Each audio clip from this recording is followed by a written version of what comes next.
जी, अस्सलाम वालेकुम वरहमतुल्लाहि वबरकातुहू। डियर स्टूडेंट, उम्मीद करता हूँ कि आप सब खैरियत से होंगे। और इस वीडियो में मैं आज आपको जो असाइनमेंट नंबर 1 है business and technical English writing की, उसको हम सॉल्व करेंगे। तो सबसे पहले इंस्ट्रक्शन दी हुई है कि माइक्रोसॉफ्ट वर्ड की फाइल में असाइनमेंट को बनाना है। फाइल करप्ट नहीं होनी चाहिए, 100% पे जूम होनी चाहिए, प्लेजराइज नहीं होना चाहिए, लेट लेट नहीं होनी चाहिए, वगैरह वगैरह। हम क्वेश्चन की तरफ आते हैं। जो पहला क्वेश्चन है उसमें कहते हैं कि written communication is about organising your ideas in a form of paragraph and developing a paragraph requires a lot of efforts and thought. According to the idea of the paragraph, it can be developed in various styles like illustration, comparison and contrast, cause and effect, classification or problem and solutions. Read the following passages and identify the style of the paragraph. Basically जब भी हम कोई भी paragraph लिखते हैं तो उसके different style होते हैं जो यहाँ पे कुछ डिस्कस किए गए हैं। अब मिसाल के तौर पर यहाँ पे जो सबसे पहला डिस्कस किया गया है वो है इलस्ट्रेशन।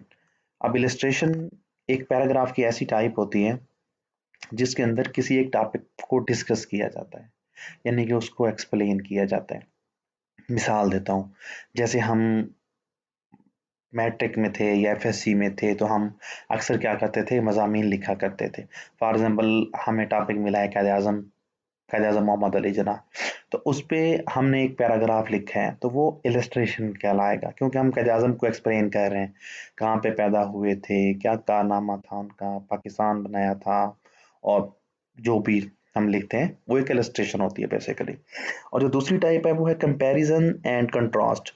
अब ये एक ऐसा पैराग्राफ होता है जहाँ पे बाज़ औक़ात हम टू डिफरेंट कमोडिटीज़ को डिस्कस करते हैं। अब यहाँ पे अगर मैं मिसाल दूँ, फॉर एग्जांपल हमें कहते हैं कि एक पैराग्राफ लिखो जिसमें एप्पल के मोबाइल और सैमसंग के मोबाइल को डिस्कस करो, तो इनफैक्ट उस पैराग्राफ में हम इन दोनों को कंपेयर करेंगे। तो अगर इस तरीके का कोई पैराग्राफ होगा तो वो होगा कंपैरिजन एंड कंट्रास्ट में आएगा। और अगर हम इसकी बात करें जो तीसरी टाइप है काज एंड इफेक्ट की, तो ये ऐसा पैराग्राफ होता है जिसके अंदर हम कोई चीज़ बताते हैं फिर उसके इफेक्ट बताते हैं। ठीक है, तो मिसाल देता हूँ इसकी, if you work hard you will succeed, you will be succeed. ठीक है, तो अब इसका मतलब क्या है कि अगर तुम मेहनत करते हो, ये एक उसकी काज है, एक रीज़न है, तुम ये करते हो तो उसका इफेक्ट क्या है, तुम पास हो जाओगे, तुम कामयाब रह जाओगे। और अगर हम बात करें क्लासिफिकेशंस की, तो क्लासिफिकेशंस का मतलब ये होता है कि कोई एक चीज़ है तो हमने उसको बेसिकली कैटेगराइज बताना है कि इसकी कौन कौन सी क्लासिफिकेशन है। मतलब कोई भी, हम ये बेसिकली एक ट्री टाइप है, यानी कि हम कोई एक मेन उसकी कैटेगरी को डिस्कस करते हैं, हम कहते हैं इसकी ये क्लासिफिकेशन है, इसके ये एस्पेक्ट्स हैं। तो इस तरीके पर अगर आप होगा तो वो क्लासिफिकेशन में आएगा। और जो इसकी उसने एक लास्ट टाइप बताई है प्रॉब्लम्स एंड सोल्यूशन, तो ये ऐसा पैराग्राफ होता है जहाँ पे हम कुछ प्रॉब्लम्स को डिस्कस करते हैं और फिर उनका सलूशन प्रोवाइड करते हैं। मिसाल के तौर पे जैसे हम एक मज़मून हमें मिलता था अक्सर कि भाई ड्रग्स ड्रग्स पे कोई पैराग्राफ लिख दो, तो हम फिर ड्रग्स क्या करते थे, वो एक प्रॉब्लम था, हम उसको डिस्कस करते थे कि ये प्रॉब्लम है, ये है हमारी कम्युनिटी से क्या क्या नुकसान हो रहे हैं और इसके सलूशन क्या होना चाहिए। ठीक है, तो उसके सॉल्यूशन डिस्कस करते हैं। तो इस तरीके की है। तो इस तरीके से उन्होंने 5 पैराग्राफ दिए हुए हैं और उसने ये कहा है कि इन पांचों पैराग्राफ में से हर एक के बारे में बताओ कि वो कौन सी टाइप का है। अब यहाँ पे जो पहला पैराग्राफ है ये रेसलर्स के बारे में है। वो कहते हैं wrestler put in lots of time and effort to even become considered great or even somewhat good. Wrestlers run 5 meals every morning and lift in the morning as a team. Practice goes from 2 or 2.5 hours a day. तो basically यहाँ पे इस paragraph में वो wrestlers के बारे में information दे रहे हैं, उसको डिस्कस कर रहे हैं, उसको इलस्ट्रेट कर रहे हैं। ठीक है, तो इसलिए ये जो टाइप है, ये पैराग्राफ पहली टाइप में लाई करता है, इलस्ट्रेशन वाली में। तो अच्छा जी, अगर हम बात करें क्वेश्चन नंबर 2 की, तो इसमें बेसिकली वो 2 गेम्स के बारे में बता रहा है। Basketball and square are played with a round ball. They both provide a ton of cardio exercise such as running. So if you want to get in shape, these are the sports to play. A referee judges each game. When a player break the rule, he or she is called for a foul वगैरह वगैरह। तो basically यहाँ पे basketball और score, तो इन दो games की बात की जा रही है। तो हमने पीछे ये पढ़ा था कि अगर कभी कोई कंपैरिजन की बात होगी तो वो पैराग्राफ कौन सा होगा, तो सिंपल ये पैराग्राफ होगा, कंपैरिजन एंड कंट्रास्ट। तो हम इसको सिलेक्ट कर लेंगे। अच्छा जी, अगर हम बात करें क्वेश्चन नंबर 3 की, तो यहाँ पे ये कहा जा रहा है कि the facts of homelessness are equally complex and can be mirror images of the root causes because the person is experiencing homelessness. This may put profound strain on personal relationship. Drug abuse can become an issue as a person seeks some way of coping with the pain and hardship वगैरह वगैरह। तो basically यहाँ पे जो paragraph start हो रहा है उसको देखो, वो अफेक्ट से स्टार्ट हो रहा है, ठीक है ना जी।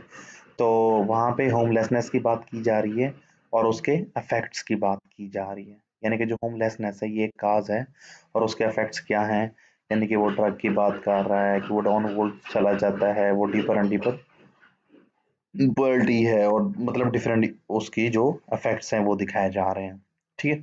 तो होमलेसनेस ये हमारे पास काज है और उसके आगे जो उसके इफेक्ट्स दिखाए जा रहे हैं, तो ये सिंपली ये वाली रीजन बनेगी, अपना ये वाला पैराग्राफ की टाइप बनेगी, काज एंड इफेक्ट्स।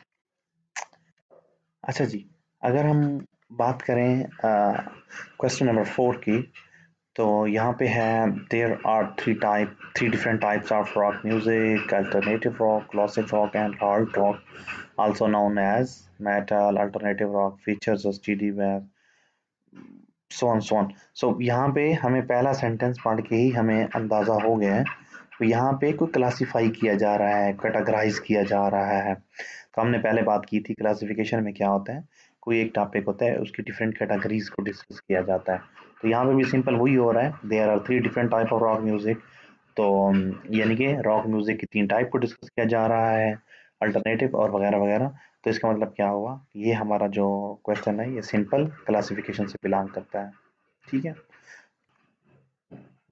अच्छा जी, अगर हम बात करें क्वेश्चन नंबर 5 की, तो यहाँ पे कुछ चीज़ों को डिस्कस किया जा रहा है और उसके बारे में फिर बताया जा रहा है। मिसाल के तौर पे यहाँ पे अगर देखें, तो यहाँ पे वो कह रहा है कि अगर चिल्ड्रन रूम जो हैं, अगर उनको उनके अपने बिहाफ पे छोड़ दिया जाए तो वो बहुत मैसी हो जाते हैं और वो नीट नहीं रख सकते।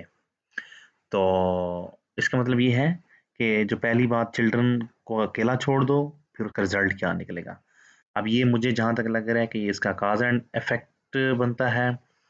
तो इवन उसके आगे जो अगली बात, मैं मजीद आप इसको पढ़ लें, लेकिन जहाँ तक इसको मैंने रियलाइज़ किया ये काज एंड इफेक्ट बन रहा है।